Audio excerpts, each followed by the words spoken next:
ఇక గోదావరి పథకంపై కాంగ్రెస్ బీఆర్ఎస్ మధ్య political war కొనసాగుతోంది. కాళేశ్వరం నీళ్లే హైదరాబాద్ కు తీసుకొస్తున్నారని కేటీఆర్ అంటున్నారు. శ్రీపాద ఎల్లంపల్లి నుండి తీసుకొస్తున్నామని సీఎం రేవంత్ చెప్తున్నారు. ఇక కేటీఆర్ చెప్పిన మల్లన్న సాగర్ కూడా రాజశేఖర రెడ్డి హయాంలో శ్రీకారం చుట్టిన ప్రాజెక్టేనంటూ గుర్తు చేశారు రేవంత్.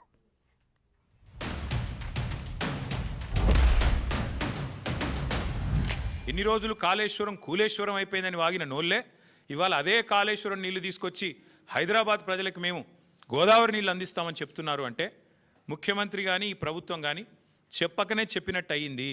కాళేశ్వరం మరి తెలంగాణకు కల్పతరువు, తెలంగాణకు కామధేనువు అని మొదటి నుంచి మేమేదైతే చెప్తున్నామో అది అక్షర సత్యం అని కాంగ్రెస్ ప్రభుత్వమే ఇలా ఒప్పుకున్నట్టు అయింది. నిజంగా చెప్పాలి అంటే ఇవాళ మీరు శంకుస్థాపన చేయాల్సి వస్తే మల్లన్న సాగర్ దగ్గర చేయాలి, లేదా కొండపోచమ్మ సాగర్ దగ్గర చేయాలి. కానీ గండిపేట దగ్గర చేస్తూ ఉన్నారు.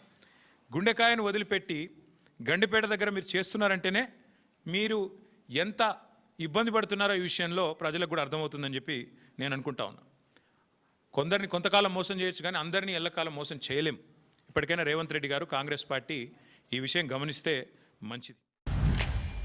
ఒక ఆయన అంటున్నాడు, అయ్యా ఇది కాళేశ్వరం నీళ్ళే కదా అని.